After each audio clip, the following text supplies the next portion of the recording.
Subscribe कर लीजिए।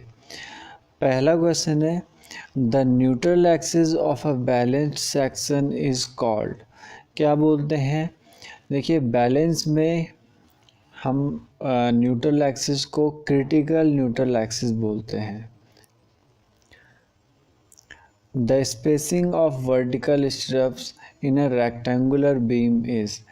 तो स्पेसिंग ध्यान रखिएगा, सपोर्ट्स जहाँ पर होते हैं वहाँ पे हम स्पेसिंग को कम कर देते हैं। ऑप्शन बी यहाँ पर सही हो जाएगा, minimum near the supports. Partial safety factor for concrete and steel are 1.5 and 1.15 respectively because. तो क्यों होता है? देखिए, इसका सिंपल सा रीज़न है, कंक्रीट की क्वालिटी स्टील के कंपेयर में इतनी अच्छी नहीं होती है। तो ऑप्शन बी सही हो जाएगा, the control on the quality of concrete is not as good as that of steel. The bond between steel and concrete is mainly due to. तो बॉन्ड कैसे बनता है? Pure adhesive resistance, frictional resistance and mechanical resistance. तीनों resistance यहाँ पे काम करते हैं। ऑप्शन डी सही हो जाएगा। A reinforced concrete slab is 75 mm thick. The maximum size of reinforcement bar that can be used is of। तो कितने साइज की हम बार वहाँ पे यूज़ कर सकते हैं? तो स्लैब यहाँ पे दे रखी है आपकी 75 mm थिक। तो देखिए, जो डायामीटर हम यूज़ कर सकते हैं बार का, वो 1/8 से ज़्यादा नहीं होना चाहिए स्लैब की थिकनेस के 1/8 से। स्लैब की थिकनेस है आपकी 75, ठीक है, यहाँ पर देख सकते हैं आप। तो उसका 1/8 निकालेंगे, वो आएगा 9.375। तो कहने का मतलब है, जो बार आप यूज़ करेंगे वो 9.375 mm से ज़्यादा नहीं होनी चाहिए, इससे कम होनी चाहिए। तो इससे कम आपको कितनी मिलेगी? जो अवेलेबल होती हैं वो है 8 mm डाया की बार। ऑप्शन सी यहाँ पर सही हो जाएगा। Shear reinforcement is provided in the form of vertical bar, inclined bar, या फिर इन दोनों का कॉम्बिनेशन। तो ऑप्शन डी सही हो जाएगा, क्योंकि हम वर्टिकल में भी रख सकते हैं, इंक्लाइंड में भी, और उनके कॉम्बिनेशन में भी, ठीक है। एक आरसीबी में subjected to the following bending moment. Dead load दे रखा है 20 kilonewton metre, live load है 30 और सेस्मिक लोड है 10। तो आपको डिज़ाइन बेंडिंग मोमेंट बताना है लिमिट स्टेट ऑफ कोलैप्स के लिए। तो देखिए, आपको तीनों अलग अलग केसेस में बेंडिंग मोमेंट देखना होता है। पहला dead load plus live load, जिसमें आपको मिलेगा जिसका फॉर्मूला होता है mu बराबर 1.5 इंटू में dead load plus live load. इसको जब आप सॉल्व करेंगे तो मिलेगा 75 किलो न्यूटन मीटर। इस तरह से डेड लोड और सेस्मिक लोड का आप देखेंगे तो इसमें आपको मिलेगा 45 किलो न्यूटन मीटर, ठीक है। और फिर जब तीनों का लेंगे तो उसमें आपका फॉर्मूला थोड़ा सा चेंज हो जाता है, दैट इज़ 1.2 और तीनों लोड का सम, ठीक है। इसमें आप देखेंगे तो मिलेगा 72 किलो न्यूटन मीटर।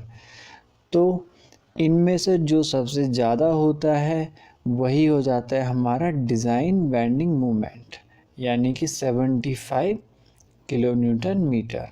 इन तीनों में जो भी सबसे ज़्यादा होगा। आई होप समझ गए होंगे। तो ऑप्शन यहाँ पर बी करेक्ट हो जाएगा। The maximum depth of neutral axis for a beam with D as the effective depth in limit state method of design for Fe 415 steel is। तो इफ़ेक्टिव डेप्थ अगर D हो तो वहाँ पे मैक्सिमम डेप्थ कितनी होगी न्यूट्रल एक्सिस की। देखिए अलग अलग ग्रेड के लिए अलग अलग होती है, यानी कि Fe250 के लिए ये वैल्यू होती है 0.53D, Fe415 के लिए होती है 0.48D और Fe500 के लिए होती है 0.46D। आपसे 415 का पूछा है तो ये हो जाएगा 0.48D। Doubly reinforced beams are recommended when, कब रेकमेंड करते हैं, जब the depth of beam is restricted, जब जो बीम की डेप्थ है वो रेस्ट्रिक्ट होती है तब। In a cantilever beam carrying gravity load main reinforcement is provided, कहाँ प्रोवाइड करते हैं, न्यूट्रल एक्सिस के ऊपर हमेशा, ठीक है, जब वो ग्रेविटी लोड को कैरी कर रहा हो। Usually stiffness of a simply supported beam is satisfied if the ratio to its span to depth does not exceed which one of the following. देखिए अलग अलग बीम में अलग अलग रेशियो होता है स्टिफनेस को सेटिस्फाई करने के लिए। सबसे पहले स्टिफनेस क्या होती है, ये वो प्रॉपर्टी होती है किसी भी मटेरियल की जो कि ये बताती है कि उसको बेंड करना कितना डिफ़िकल्ट है, ठीक है। अब देखिए अलग अलग बीम में ये नंबर अलग अलग होता है स्पैन टू डेप्थ रेशो का। कैंटिलीवर में 7, सिंपली सपोर्टेड में 20 और कॉन्टिन्यूस में 26। तो आपसे सिंपली सपोर्टेड पूछा है इसलिए ऑप्शन सी सही हो जाएगा। In a singly reinforced beam maximum compressive stress in concrete and tensile stress reach their permissible stresses simultaneously, what is the section called. आसान क्वेश्चन है, बैलेंस सेक्शन होगा अगर साइमल्टेनियसली पहुंच रहा है। इन केस अगर कंप्रेशन जोन में पहले फेल हो जाता है तो इसका मतलब अंडर रीइंफोर्स्ड है, और अगर टेंशन जोन में पहले फेल हो जाता है तो ओवर रीइंफोर्स्ड कहलाएगा।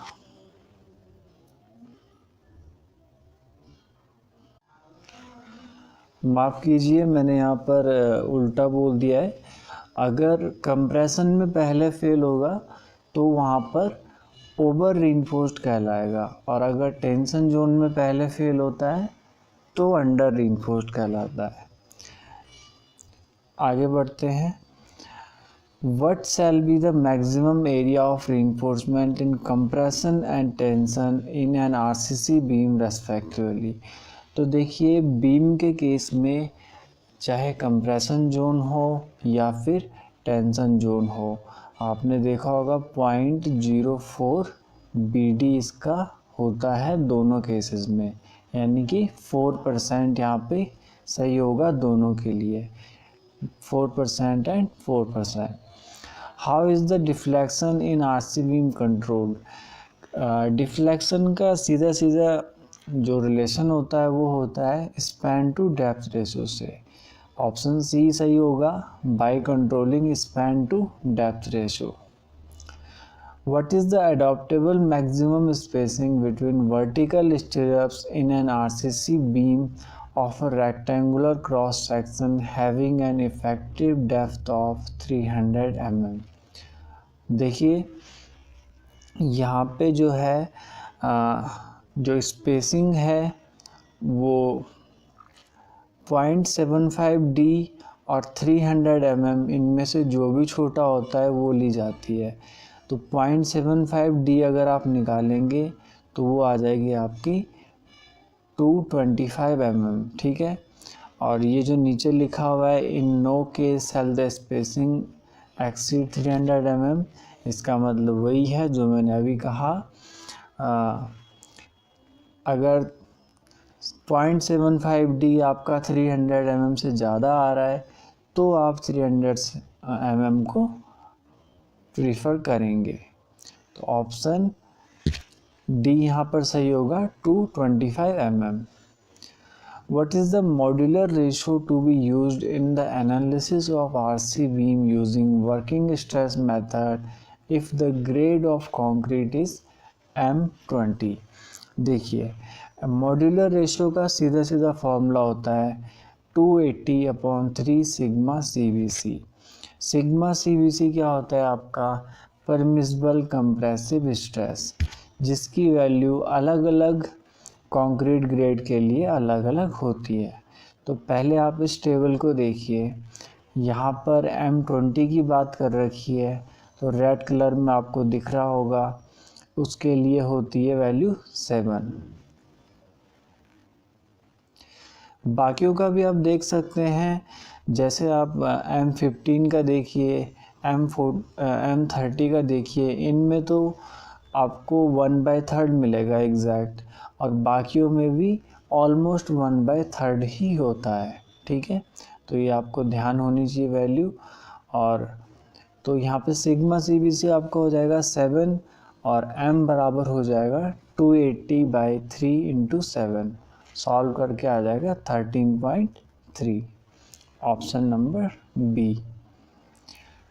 इन RCC beams as the percentage area of tensile steel increases, तो क्या होता है? न्यूट्रल एक्सिस की डेप्थ जो है वो भी बढ़ती है। The span to depth ratio limit is specified for the RC beam in order to ensure that. देखिए, अभी जो क्वेश्चन था वो था डिफ्लेक्शन को कैसे कंट्रोल करते हैं, तो वो था स्पैन टू डेप्थ रेशो। यहाँ पे क्वेश्चन को पलट दिया है, तो स्पैन टू डेप्थ रेशो किस चीज़ को एंश्योर करता है? Option D, deflection of the beam is below a limiting value. ये आपस में रिलेटेड है। The limiting value of the depth of neutral axis in a reinforced concrete beam of effective depth D is given by। तो देखिए, यहाँ पे आपको कोई ग्रेड नहीं दे रखा है स्टील का, इसलिए यहाँ पे कोई भी वैल्यू सही हो सकती है। ऑप्शन डी सही होगा, एनी ऑफ द अबव।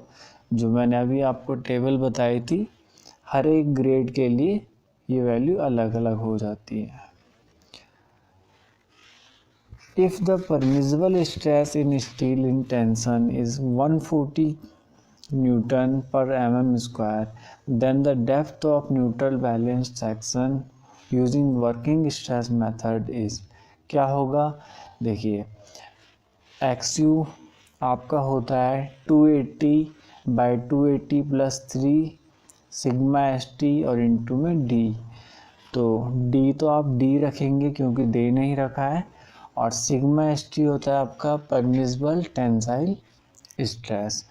तो 180 है, तो वो 180 दे रखा है यहाँ पे, 140 दे रखा है, उसको आप यूज़ करेंगे तो 0.4D यहाँ पे आंसर मिल जाएगा। ऑप्शन बी यहाँ पर सही हो जाएगा। A continuous beam is deemed to be a deep beam when the ratio of effective span to overall depth is less than। Continuous beam को हम deep beam कहते हैं जब ये रेशियो कितना हो? 2.5 से कम हो। ध्यान रखिएगा। In a doubly reinforced rectangular beam, the allowable stress in compression steel is, क्या होती है? परमिसिबल स्ट्रेस से कम होती है। टेंशन जोन में जो परमिसिबल स्ट्रेस है उससे कम हो जाती है। The lever arm in a singly reinforced beam is equal to, तो देखिए लीवर आर्म आपने देखा होगा D-N/3 होता है, ठीक है। लेकिन अगर 3 दोनों के अपॉन में हो तो इसको हम ऐसे भी लिख सकते हैं 3D - N/3, ठीक है। ऑप्शन सी यहाँ पर सही होगा। ऑप्शन ए पे क्लिक ना कर दी जल्दबाजी में, ठीक है। The side face reinforcement if required in a T beam will be, कितना होता है वेब एरिया का 0.1%। डेटा है, याद रखना है। Deep beams are design for bending moment के लिए हम डीप बीम्स बनाते हैं। Minimum clear cover to the main steel bars in slab, beam, column and footing respectively are, कितने होते हैं? स्लैब के लिए होता है 15, बीम के लिए होता है 25, कॉलम के लिए 40 और फुटिंग के लिए 75।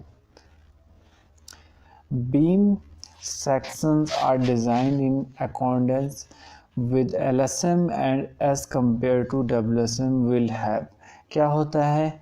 लिमिट स्टेट मेथड में जो बीम होते हैं उनकी डेप्थ कम होती है और रेनफोर्समेंट उनमें ज़्यादा लगा होता है। Option number C. If the depth of actual neutral axis in a beam is more than the depth of critical neutral axis, the beam is called, actual अगर क्रिटिकल से ज़्यादा है तो होगा आपका ओवर, ठीक है। दोनों बराबर हैं तो हो जाएगा आपका बैलेंस, और अंडर में क्या होता है, जो एक्चुअल है वो क्रिटिकल से छोटी हो जाती है, ठीक है। तो ये जो तीन यहाँ पे लिखे हुए हैं इसको ध्यान रखिएगा आप। For a continuous slab of 3 by 3.5 meter size, the minimum overall depth of the slab to satisfy vertical deflection limit is, देखिए अलग अलग स्लैब के लिए ये रेशियो अलग अलग होता है। तो कंटिन्यूस की बात कर रहा है यहाँ पर, तो ये हो जाएगा आपका यहाँ पे L/D लेस देन और इक्वल टू 32। L होती है आपकी शॉर्ट स्पान।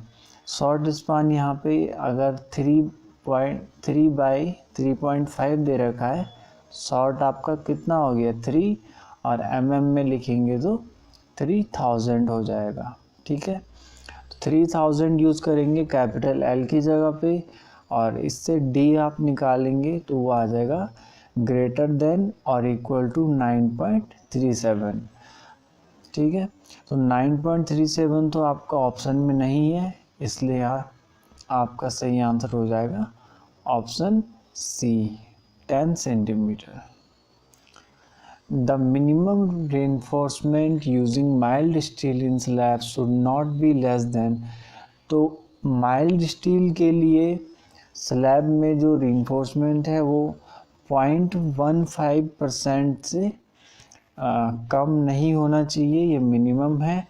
और HYSD के लिए 0.12% से कम नहीं होना चाहिए, यानी कि FE415 और FE450 आपके इसमें आ गए, ठीक है।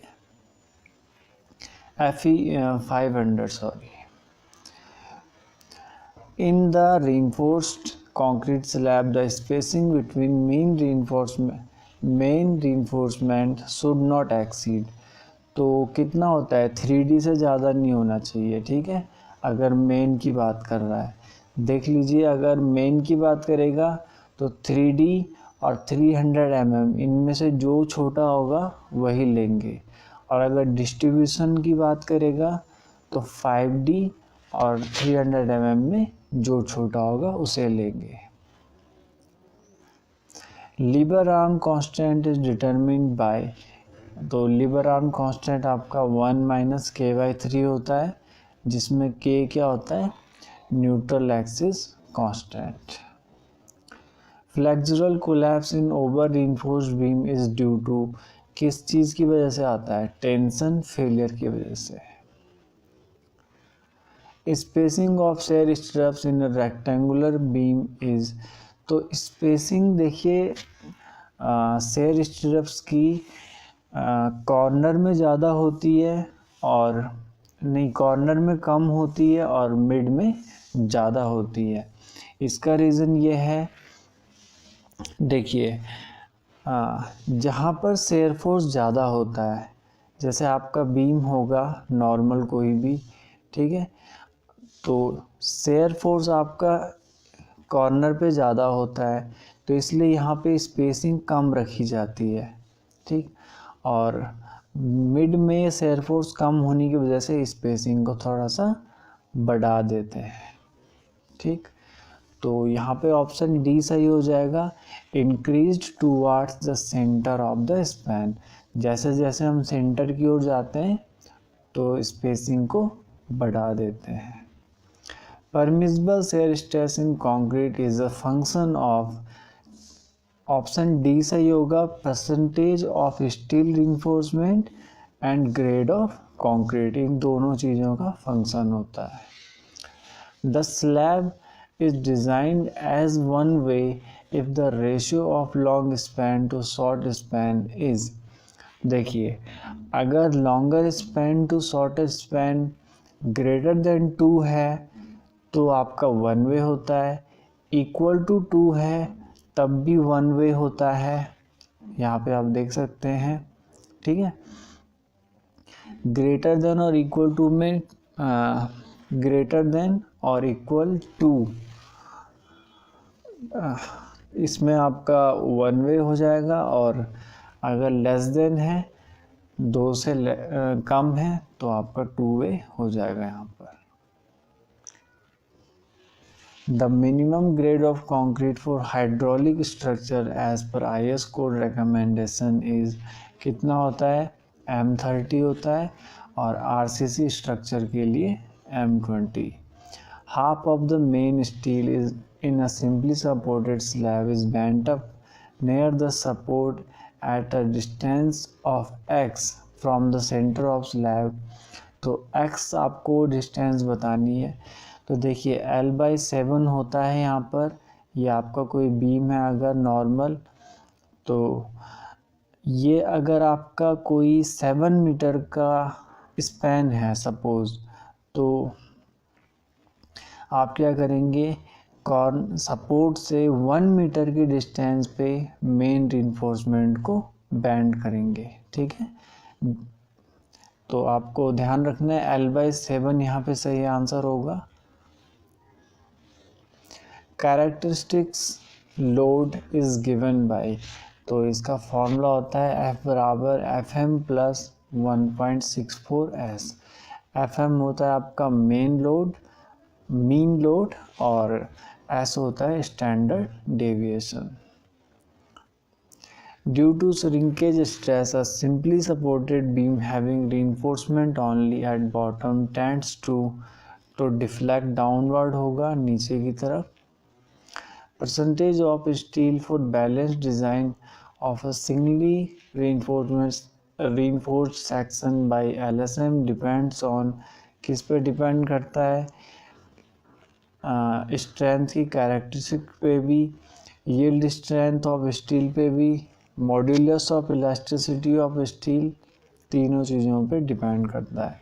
The neutral axis in a T beam section falls, तो within the flange, outside the flange, दोनों ऑप्शन सही है, यानी कि ऑप्शन सी सही होगा, इधर A और B। कहने का मतलब है जो आपकी न्यूट्रल एक्सिस है वो फ्लैंज में भी आ सकती है और फ्लैंज से बाहर भी आ सकती है, ठीक है। A T beam behaves like a rectangular beam of width equal to its flange if neutral axis, तो न्यूट्रल एक्सिस आपकी क्या होगी, जब remains within the flange होगी, फ्लैंज के अंदर होगी, तब वो रेक्टेंगुलर बीम की तरह बिहेव करेगा। The splicing of reinforcement bar in RC beam can be done at a section where, कहाँ पे डन होगी, जहाँ पे बेंडिंग मोमेंट कम होगा, ठीक है, किससे, मैक्सिमम बेंडिंग मोमेंट के आधे से। When a vertical member is carrying mainly axial load, it is termed as a, तो क्या बोलेंगे, कॉलम बोलेंगे, और अगर इंक्लाइंड लोड आएगा तो स्ट्रट कहलाता है। The relationship between stress strain distribution in concrete is assumed to be, तो पैराबोलिक होता है। RCC slab under mild exposure condition having main longitudinal tensile reinforcement of dia 12 mm, then minimum allowable nominal cover। Nominal cover पूछा है आपसे mild exposure condition में। देखिए ये data आपको ध्यान रखना है, अलग अलग एक्सपोजर कंडीशन के लिए नॉमिनल कवर होता है अलग अलग, ठीक है। माइल्ड का आपसे पूछा है 20 होगा, और नीचे आपको कंडीशन दिख रही होंगी, तो पहली कंडीशन आप देखेंगे अगर मेन रीइंफोर्समेंट 12 mm तक है, मेन रीइंफोर्समेंट का डाया 12 mm तक है, तो माइल्ड एक्सपोजर वाले केस में जो नॉमिनल कवर है वो 5 mm रिड्यूस कर दिया जाता है।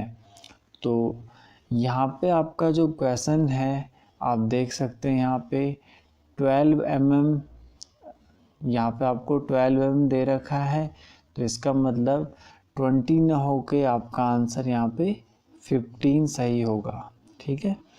और अगर 12 mm से ज़्यादा होता कोई डाया तो आपका सही आंसर 20 mm हो जाता, ठीक है।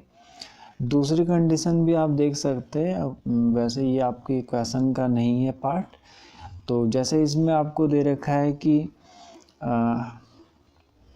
आपको ये वाली कंडीशन दे रखी है, तो इनमें क्या होगा 5 mm कम कर लेंगे अगर कंक्रीट का ग्रेड M35 हो या उससे ज़्यादा हो। तो इस तरह से आपको कंडीशन भी ध्यान रखनी है।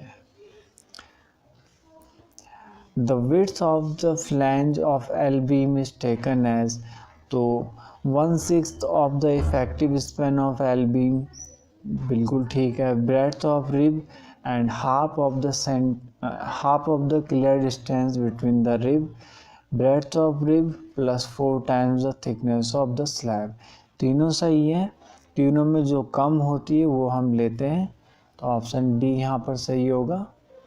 Which of these statements is or are correct, ठीक है। lesser depth compared to design by WSM, नहीं ये गलत होगा।